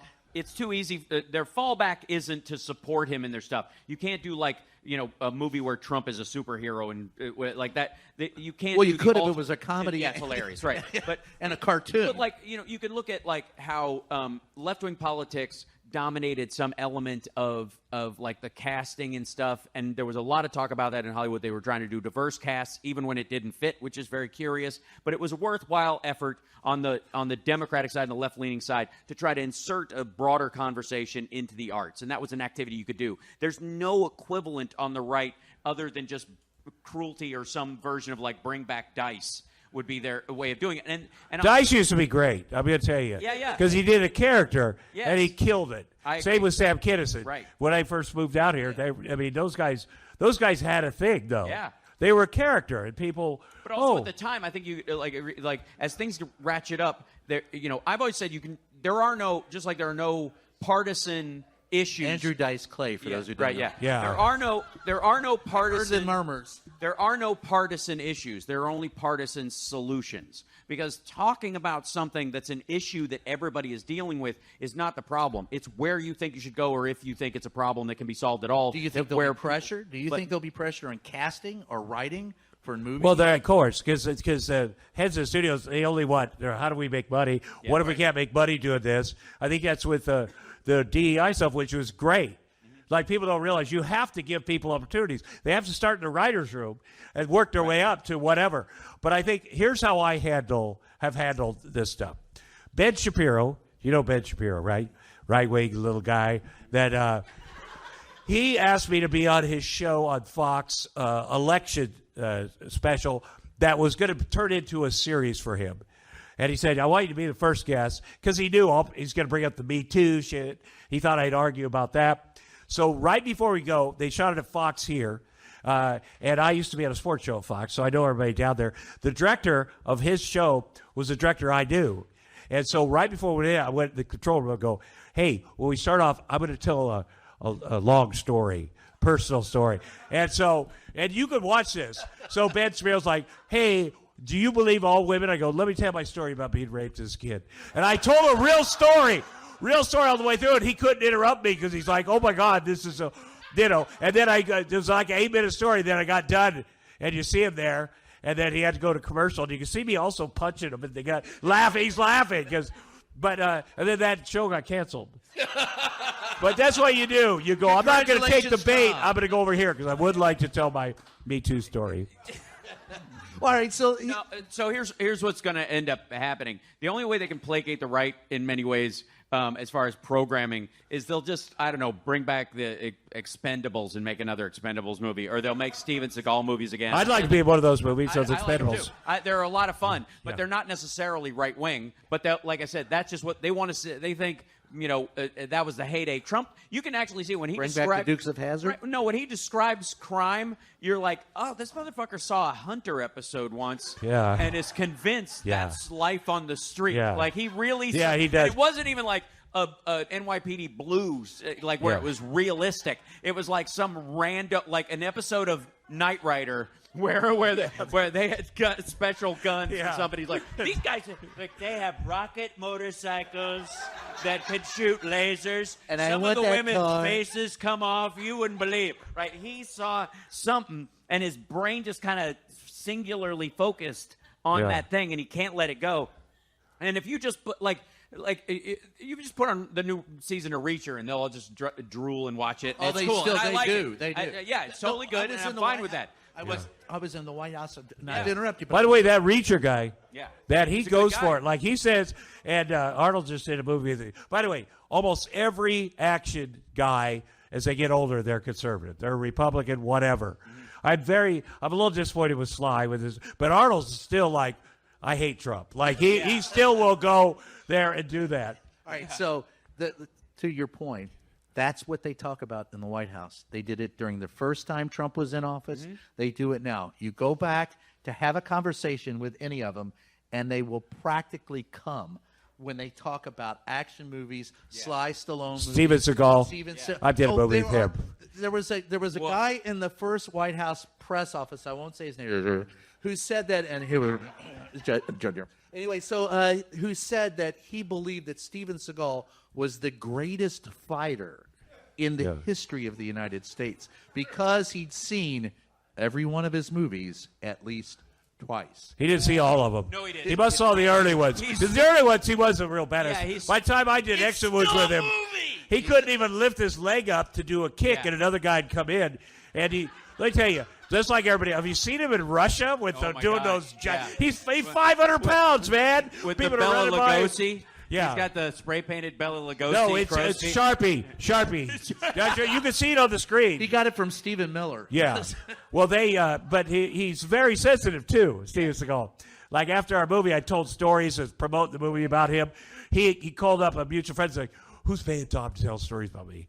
And I'm like, nobody. I know I'm doing that. That's what I do. And they tried to make an arrangement where we met in Russia to kind of be friends again. I'm like, I'm not going to do that. Right. I don't give a shit. Right. All right. I do stories about Arnold that are much worse, and I love Arnold. Yeah, that's. By the way, that is one of your defining characteristics. One of the things I love about Tom Arnold is his ability to not give a shit. I think that my motto, my whole life, has always been care enough not to give a shit. That you have to care about what you grew up in matters to Kentucky. you. Yeah. Right. What matters That's the to way you I so grew up. much that you don't give a shit what other people think about it because you know it has meaning. And you know also, it has worth. And that's why I love both of you, by the way. As I tell my kids, if you're going to get your feelings hurt on social media, don't be on social media, because those people don't exist. We exist. Those are whoever they are. So give them 80% of them are bots. give them nothing. I always say, thanks for reading. You're a cocksucking motherfucker. I right? do like the mean ones more. Sometimes people are like, we really respect you, Tom, and I'm like, okay. But then I have a really mean one. And also this, if you track those people down, that are saying the horrible shit about you, you're going to be disappointed. I tracked a couple people down. I knew where they lived, whatever, called them on their own phone, and they were so nervous. They're like, we're really sorry. I saw this in We're James genuinely Silent Bob." just huge fans of yours. We wanted to communicate with you. And you're like, I almost did a show called Say It to My Face, where people say shitty things, and you show up where they work, McDonald's, whatever, and go say it. But they'd be sad and pathetic, and then you'd feel bad. There's no point. Yeah. That's true. That's true. Take the only strength point they have away in Yeah. their life away from them. You're like, One time I usually say, hey, thanks for reading. And to one I said, hey, just move out of your mother's basement, okay? Yeah. And the guy wrote back, how'd you know I was living in my Yeah. mother's basement? I said, oh, Yeah. I feel bad. All right, so here's the question. okay. 100 days. first 100 days of Donald Trump, where do you see us in 100? Today's day 39. We're a third. Yeah, Jesus Christ had nothing to do with this shit. I'm telling you. Yeah. He turned and booked it. So, all right, 61 days from now, where do you see us, Tom? I think there's no guardrails this time, so he's going to just keep being his worst self, and I think that's going to implode. I think it's going to implode.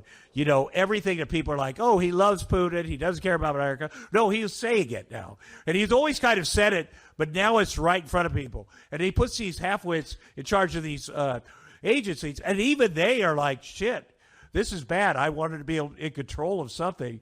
So things are moving so fast that in 100 days, it's just going to explode. I hope that the country and the world doesn't explode, but it's so overt now that even his supporters are like, wow, this is. I completely agree. I mean, I think even James Carville, I think a couple of days ago, you know, in his own special way, you know. I guess I hate James talk like this. This raccoon's got his pecker caught in a shoe store, revolving door, and that's never going to find a way like that. I just love I love that he lectured Democrats on speaking in a way that the average American can understand. Because that dog will get his toe caught in a horse's underwear and fall down a flight of stairs and nobody understands.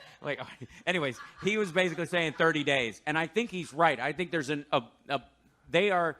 problem they have right now is that they know he ran as Santa Claus and he has to govern as the Grinch. And the budget they're putting forward is going to fuck him into a cocked hat. He's about to the House budget blows a hole in the deficit, $4 trillion. They have to cut Medicaid to get his tax cut through, or the Freedom Caucus won't let him. He's warring with fucking Chip Roy and Andy Biggs and stuff. You know things are fucked when you're at that point. And Mike Johnson, the Speaker of the House of the United States, Mm-hmm. that's a big role. And he is the biggest, and he's a Christian. Yeah. And he's just doing allegedly, and he's doing all this shit covered for Trump and never being honest. He's scared of him. I don't a think little they bit. all are. I would like to say for the record that I think Mike Johnson is not a Christian. He's kinky. And I'll explain. Wait. He's his son's pornography. They're each other's pornography monitors. Because, they monitor each other's pornography, him and his son. Wait a minute. And I'm not talking about his black son that's older than him. I'm talking about the one they still put in the pictures. Which is very weird. That's weird. I want to make it perfectly clear after covering. Now I'm doing Nixon. Yeah. Anyway, so I'll put it this way: I've covered the Republican National Convention, Democratic National Convention, all of them since 1984. It is without a doubt a statement of fact that the kinkiest fucking shit, all the glory holes, all the shit that goes on, is in the Republican. Mm-hmm. And they were afraid of it. The Democrats will say, hey, welcome, kumbaya. They'll go home, except for Bill Clinton. They'll go home and fuck their wife and go to bed. Mm-hmm. And it's just happy, you do you and I'll do me. Mm-hmm. The Republicans are all up their ass about what gets up their ass. Yeah. And they put it up their ass and then get pissed at you because you want to put it somewhere else. It is weird sticking your dick in a hole at like a random person's house, not knowing, not having any idea, hoping for the best, hoping what's on the other side, but Jesus. Yeah, Gosh darn it. People got to learn by I example. can't get the image of a cigar cutter out of my mind. Yeah. You know what I mean? Like, forget it. Like, I get the appeal of anonymous sex. I can abstractly understand that. But there's an element of just the trust game. It reminds me of that scene in Flash Gordon with the stump. Never mind. Anyway, so.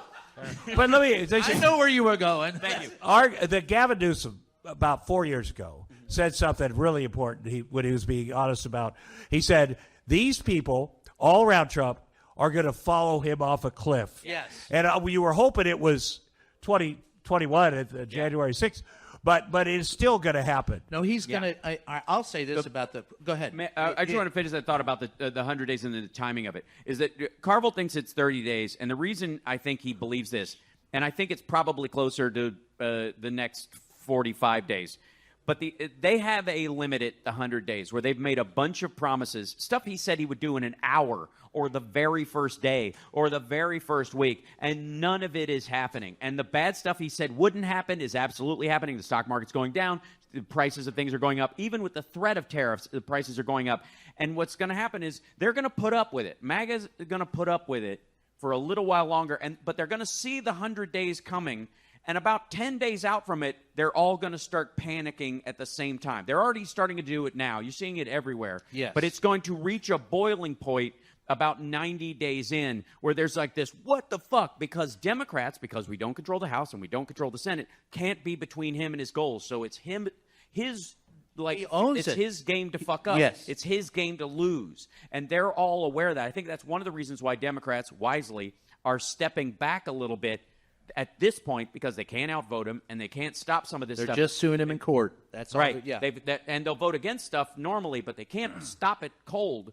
But they can sit back a little bit and not look like they're fighting him too much so that when it happens, when all those people who feel like they've been bamboozled or suckered need somewhere to go, the Democrats can go, we told you so, and we didn't mean you any harm, and we can fix things if you'll just let us 2026. Well- and that's going to be the conversation. That really is. Here's the thing, and I'll say this about the last 100 days, or the next 100 days, or the end of the 100 days.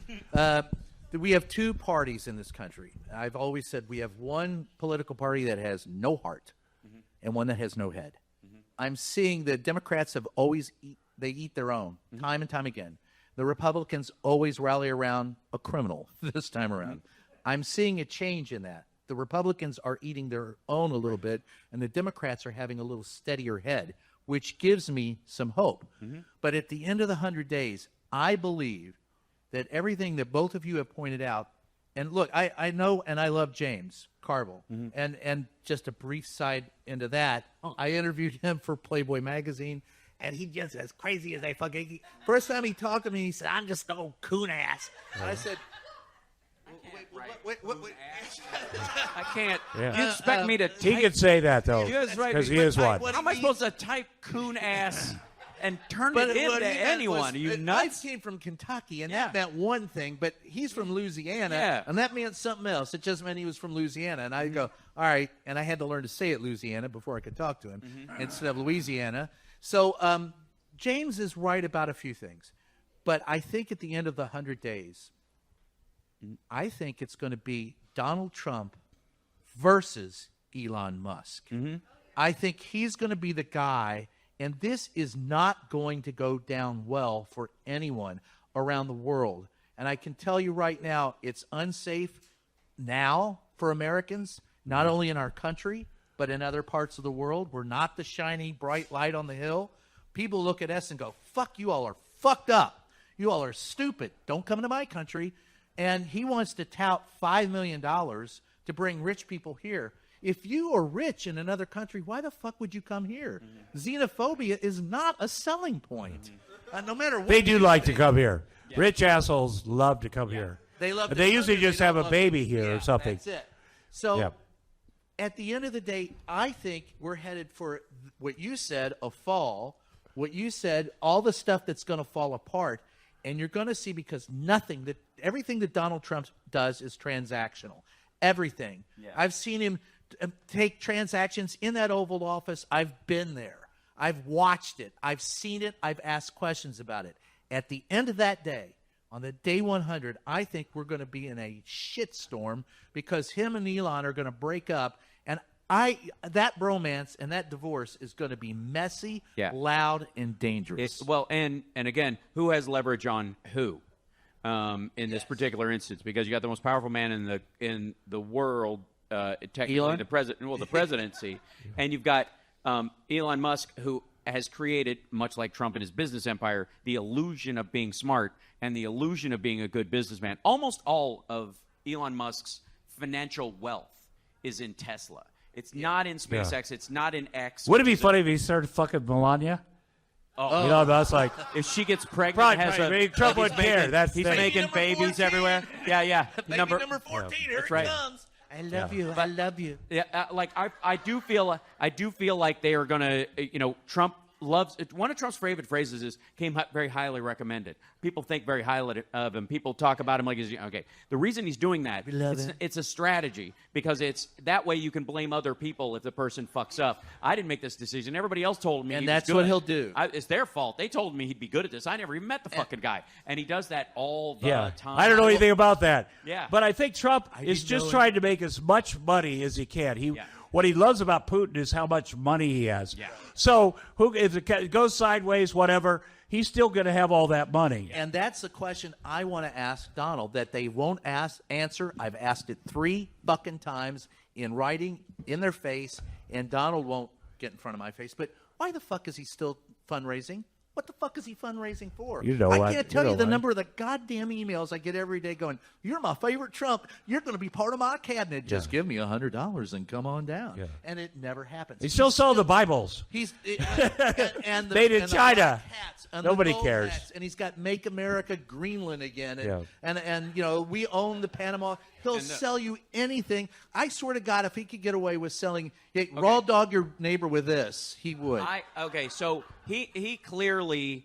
A lot of what we're seeing, the word distraction gets thrown around with him, and he does. not a distraction. He does flood the zone with bullshit, like Steve Bannon said. That is definitely part of the strategy, and he thinks it's covering him grafting this money and all this other stuff. What he's doing, and I think people don't get this. They say it's a distraction. Donald Trump is flooding the airwaves. That's right. But it isn't to distract you. It's to see how much he can fucking get. Yeah, he hates suck-ups, too. I'm going to tell you, my experience with him, people suck up to him. He has no respect for him. And that could be Elon Musk, eventually all these other people. I have to say this, the Democrats, we got to stop criticizing Kamala Harris. Yeah. That candidate, she did Everything unbelievable with what she had, how much time. Yeah. And when we criticize her like they do, we're part of that she had to deal with, and she fucking stepped up and did the best she could, and she's the only person that could have done that. And here's the thing, to your point, a week before the election, I'm in Detroit. Donald Trump was at my same fucking hotel. I can't get rid of this guy. Everywhere. They set up the fucking metal detectors. I'm running into Jason Miller, all those guys again. Hey, Brian, what are you doing here? What the fuck are you all doing here? I was here first. Right. I'm there to speak to my crew, right? The Lebanese and Arab American people at a not at a rally, but at a meeting. That went well. Yeah. Fuck. Those guys are like, we got to support Trump. And they all said, Donald Trump came down and talked to us. We're going to vote for him. We love him because he's not genocide Joe has to go. I go, do you really think that Donald Trump gives a flying fuck about you? Because now they're all calling me back on you. Were right. And a lot of times it's men that they had their feelings hurt by Kamala Harris. She didn't show up and do this. She didn't show up and do this interview. She didn't suck up to the union, the fucking bald union guy who is the worst. And it's men, and now look where they got us. Unions. The point is you're right. It was the Democrats who didn't turn out for Harris. And at the end of the day, I had one of them who said, hey, I will never vote for a black woman. That's true. And I've been a Democrat my whole life. I go, then you're as big a racist as that fucking guy on the other side of the aisle. Yeah. Well, and what they do is, Democrats, that certain group, they're like, a black woman can never get elected in this country.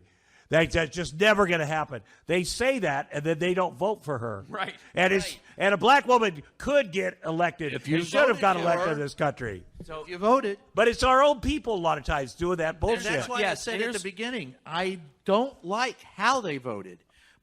And it's a super minority, and they have figured it out. Mm-hmm. A super minority, if you only have 60% voter turnout, and we consider that a great turnout in this country, a minority of 30% plus one can elect someone. Mm-hmm.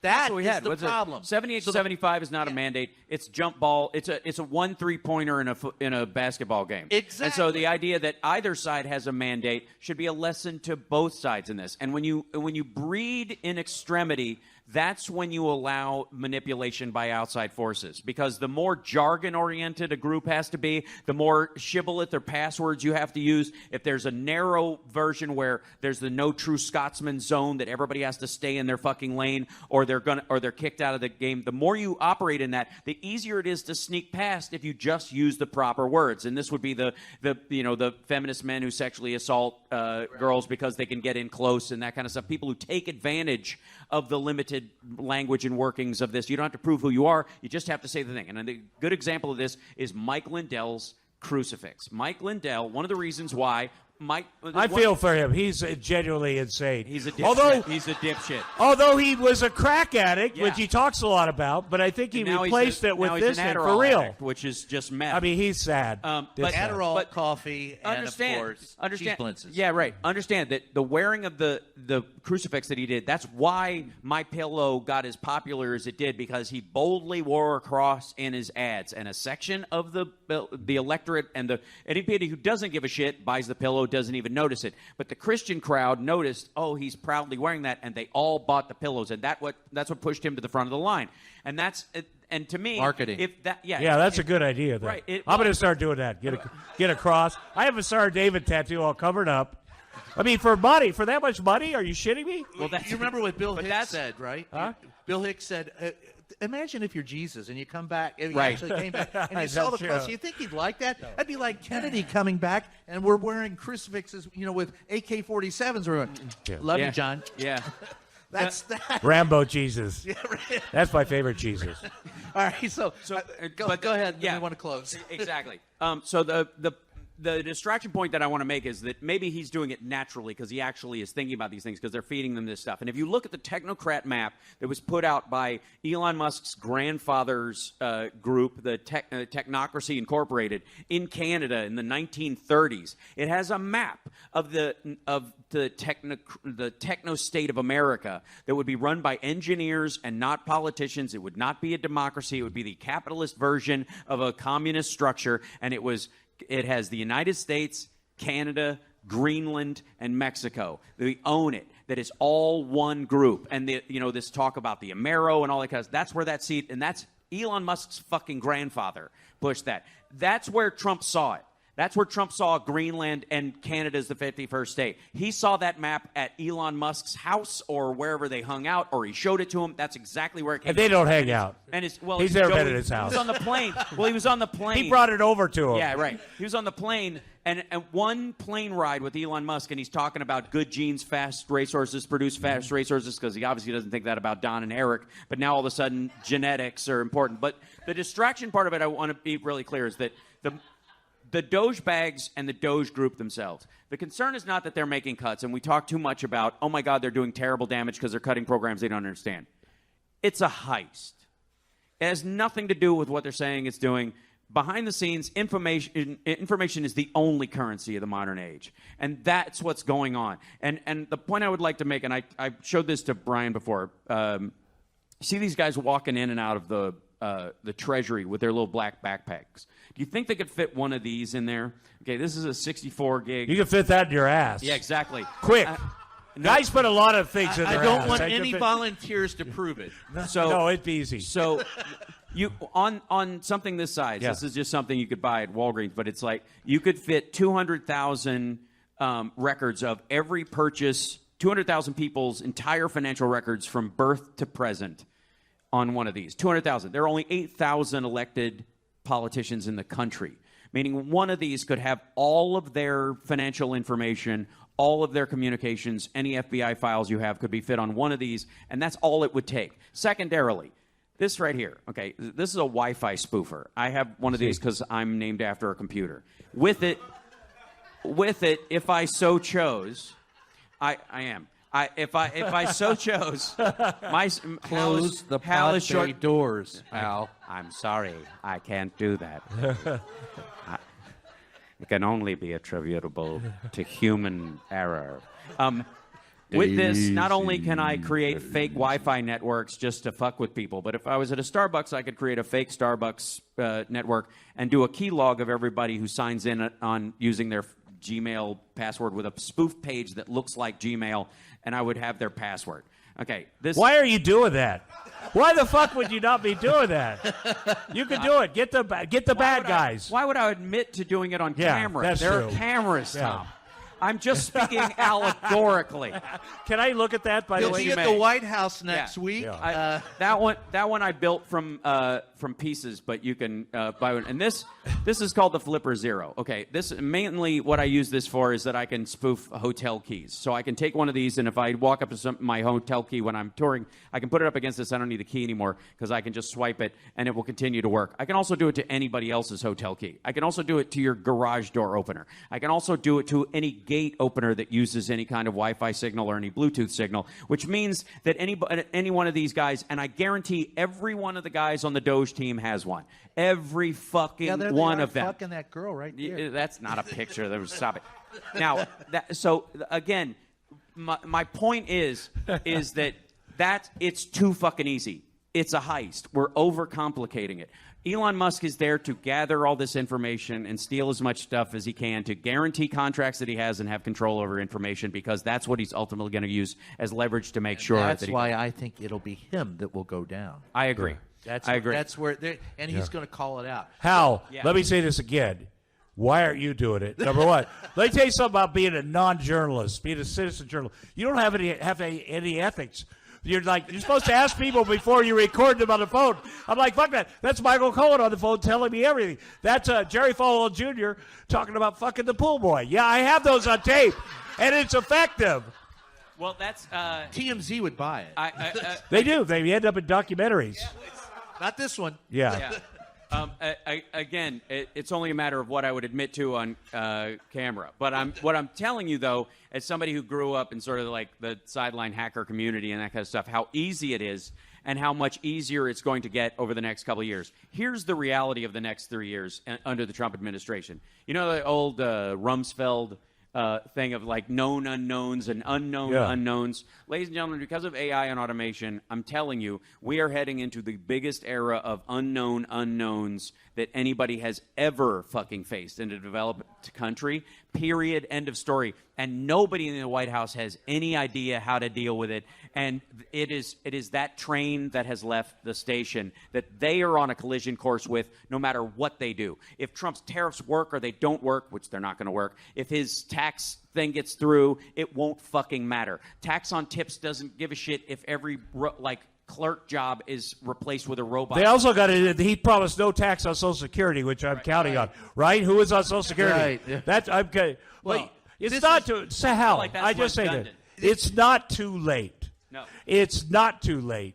But it's important that we do something right now. Yes. All right, and that's what I want to end on because that's such an uplifting note that you've given us there, Hal. I want to end on something a little bit more hopeful, and that wouldn't be sticking that thing in your ass either, I will throw in this. If you live 5 more years, the chances of you living to be 150 go up exponentially. There you go. Just saying. That seems expensive. Healthfully. And if Donald Trump was right and said he's going to live to be 200, that scares me. But on a bit of end it on a hopeful beat. What do you hope for? What do you want to see? What do you think? Where's your hope lie? I want to see people if they have thoughts, if they're pissed off, or say something. Now, don't be freaked out. Don't be like give up. Don't be all sad, clouding. And it is easy to get like that. Just watching TV, you get so anxious. I can tell when people on the social media have just been overwhelmed. Yeah. And but it's all going to work out. It's all when they talk about AI. Trump had that thing where the billionaires were in his office. What's that guy's name that owns Hawaii? Ellison. Yeah. And he's like, here's what we're going to do with AI. We're going to be able to create vaccines like that. And then right there, Trump's like, oh, no. Yeah, like half the people All are the like, people okay, this is no good no more. Good vaccines for cancer, whatever. But no, vaccines are bad. So they are going to screw themselves up. Yes. Elon and your Musk, hopeful Musk message wants to chip 2 billion people. He said so, and like Alex Jones is like, well, okay. So your hopeful message? I am absolutely hopeful. I mean, I believe in this concept of sort of the Sun Tzu concept of hide your strength and bide your time at certain things and draw the enemy out onto a field that is not of their choosing. And I'm a big fan currently of what I would call the Macron handshake. People have been getting all over Fetterman and others for being nice to Trump at certain times or bloviating about, oh yeah, man, the sun shines out of your ass, it's fucking great. And if you look at when Macron is doing this, Donald, we love you, and you have done so many wonderful things, you Donald, and we think you're the greatest ever, and we appreciate that you have given us certain concessions that you said when we were speaking alone together. You said that we would together work together against Russia, and Putin obviously obviously is a terrible person, but you are, That's true. Donald, you are a wonderful man, and you don't understand this. No one but him could fight back against Putin and his bullshit like you. And Macron also did this when he told a lie about the Europe getting invited. He went like this. Yeah. Okay. And the UK guy today first started me by bringing out a letter from the King of England. Here's a letter inviting you to a royal whatever. It's the only time it's ever happened. First time where you were having a state dinner. So that's smart. You bring that up because that works. Yeah. Because he loves to have his ass licked. Yeah. That's so. Who doesn't? Jesus Christ! What's wrong with you? Pansexual over here. Right. Jesus. 8 years.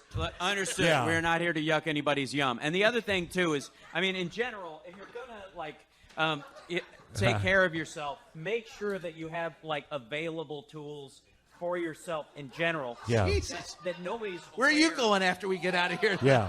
Oh, I like it. I like it. And a certain level of. Don't let everybody know what your strengths have been the entire time right out of the gate. Yeah. Is what my. Is that a stud gun? Is that a stud gun? No, It's a gun? Yeah. Oh, okay. Oh, well, there you Let go. me say this. Here's what's going to happen. Women are going to save us. Women, strong women, are going to be like, because women get over Trump very early. They're like, fuck it. No, we got to do. Men are like, oh, deal makers. Well, we'll compromise this guy. We'll do this. Mm-hmm. But I can tell there are women out there that are over it. Yeah. And they're going to rise up, and they're going to be they usually like, I'll let men handle the politics. I don't like to do it. But every woman, eventually they're like, we're done with this reality show. It's making me nervous. Yeah. And they're going to step up, and that's what's going to happen. Okay. I mean, obviously with MTG and Roseanne being the exceptions in this situation, I think. I won't even tell the Marguerite. Roseanne will turn on him. I can tell you that from being married to her. She'll fucking turn on something. And she'll be talking about his 3-inch dick on TV. Every man eventually. Yeah. Right. So I'll end with this note of hope. I hope that we start to vote.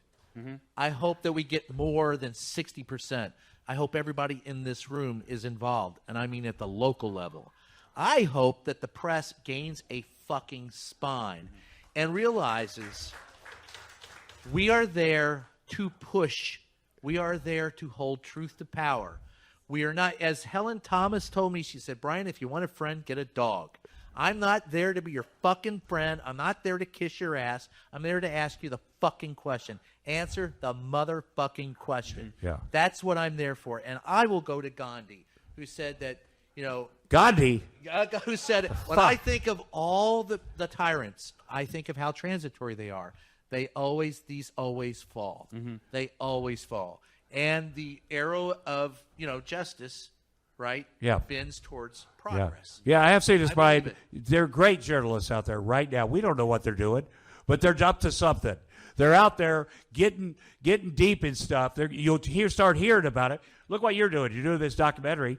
But they're out there. We don't know it. We're like, they gave up. No. And there are people out there. Support those journalists. Yeah. Find them and do me a favor. Get out of your own comfort zone, outside of your own narrow vision of what you believe.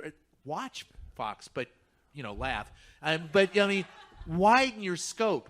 Get out there and get out of your own informational silo because there's no way – and learn some critical thinking too, folks. I mean, if it seems too good to be – for example, I'll leave it with this.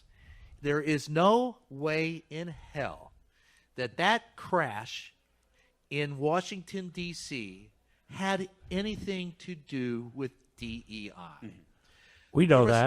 We know that. There are people who believe that the air traffic controller was Tommy from The Who, a deaf, dumb, and blind kid. And they've said it, and I am a pilot. That's bullshit. Mm-hmm. If you just think a little bit. Right. Yeah. And here's the thing. Don't underestimate how much power everybody individually in this room has. You're like, I can't do that thing. I'm a comedian, and I ended up getting the president's lawyer on tape telling me shit. I took Jerry Falwell Jr. down myself. I defended the Pimroy. It's a fact. They're like, you can't ever, because if you can't get Trump, you get the people around him. And I start making calls, and people will talk to you. It's shocking how many people would talk to me. They didn't know I was recording them, but they will talk to me. And so what one person can do, You know, everybody. There's you could cause some trouble. Good trouble. What was it that the man said? Yeah. Yep. Your son's making it, good wants to trouble. make out. He wants to get out here and make out. I don't blame him. She's so cute. Like my dad. He's a buzzkill. By the way, if you can't stand to watch the right wing news stuff, that's what I do on my live stream. I break it down and I watch it for you or with you. But also, like, I think it's a good sign that Midas Touch has taken over as the #1 podcast away from Joe Rogan. There is a trend in that way. There is a member of Midas Touch here in the audience. Dude, just let him Yeah. be. I was trying to do something. I just want to subtle. thank you for being I was here, trying Brian. to subtly support him. Never mind. And I fast forwarded in the days of overt. And I'm also running for president in 2028. I'm officially. I've already announced on my live stream, but I am running in 2028. Period. End of story. And my answer to anybody who says, really, you're going to do that? How do you think you can? Are you fucking kidding me? Look who's there now. I think one of the upsides of him and Bush is we went from this is America where anyone can be president to this is America where fucking anybody can be president. I don't know. So why not me? And I'm going to run on a sort of Zaphod Beeblebrox ticket, what I would call a Star Don't Trek take votes away from the fucking Democrats, dude. No. Yeah, As a quit at Democrat. the right time. As a Build up a Democrat. following. Go, I'm with that guy. Yeah. Oh, if I believe me, if I will never take votes away from a Democrat who's running because that's the entire point. Yeah. But I used to work for Marianne Williamson back in the day, and I know she's going to run again, so somebody has to be standing on the stage next to her Goddamn. going, She's something else, "Excuse man." me, He's something else. would you like some tea spilt? Yeah. Because Yeah. I've got a whole jug over here, a Southern sweet tea for you, Yeah. lady. No unsweetened One tea for her. me and one for my homies. Just glug, glug, glug. But for real, and I think on that idea that we have to be forward in who we are and fearless because it's the only thing they really respect, and you got to make fun of them because it's the only thing they fear. And with that, I appreciate all of you all being here tonight. I appreciate Tom and Hal being here. This is a grand experiment. We're going to put it in our documentary about the first 100 days of Donald Trump. Yep. I appreciate every one of you being here tonight. Thank you for joining us. I hope you had a good time. Thank you. What time what time does Chick-fil-A close? What? Do it. Chick-fil-A, what time they close? What time does Here, Chick-fil-A I got close? Oh, yeah, so it's not 10. 10. Let's get out of here. Yeah, I think it's 10 o'clock. Yeah. Well, you can order now, and it'll be at your house by the time you get home. This will be a 30-second part of his documentary. This whole thing. This will be part of an hour of the hour that we're doing. Pictures. I just love these guys. Yeah. Have you guys seen my sister's documentary? Queen of Meth? For real. Biggest, you've seen it. She was the biggest drug dealer in America. People are like, was it embarrassing having your sister be a drug dealer? And I'm like, not when I was doing drugs, it wasn't embarrassing. Pretty fucking handy, dude. I love documentaries. Thanks a lot, guys. Thanks for being here. Oh.